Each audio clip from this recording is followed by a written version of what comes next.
महात्मा। ये मोहिनी एकादशी है। युधिष्ठिर ने पूछा कि जनार्दन, वैशाख मास के शुक्ल पक्ष में किस नाम की एकादशी होती है,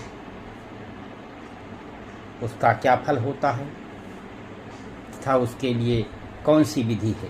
भगवान श्री कृष्ण कहते हैं कि महाराज, पूर्व काल में परम बुद्धिमान श्री रामचंद्र जी ने महर्षि वशिष्ठ जी से यही बात पूछी थी जिसे आज तुम मुझसे पूछ रहे हो। श्री राम ने कहा था कि भगवान, जो समस्त पापों का क्षय तथा सब प्रकार के दुखों का निवारण करने वाला व्रतों में उत्तम व्रत हो, उसे मैं सुनना चाहता हूँ। वशिष्ठ जी बोले, श्री राम जी, तुमने बहुत उत्तम बात पूछी है। मनुष्यों के लिए तुम्हारा नाम लेने से ही सब पापों से शुद्धि हो जाती है। तथापि लोगों के हित की इच्छा से मैं पवित्रों में पवित्र अति उत्तम व्रत का वर्णन करूंगा।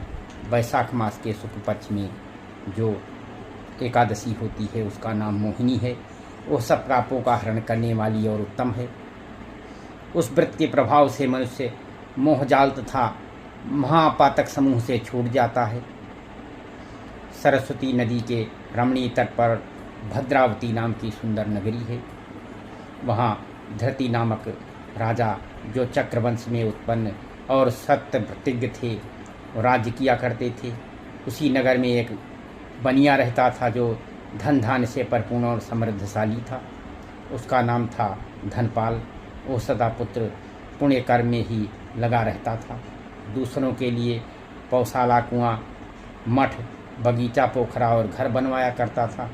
भगवान श्री विष्णु की भक्ति से उसका हार्दिक अनुराग था। वो सदा शांत रहता था और उसके 5 पुत्र थे, सुमना और धुतिमान, मेधावी, सुकृति तथा धृतबुद्धि।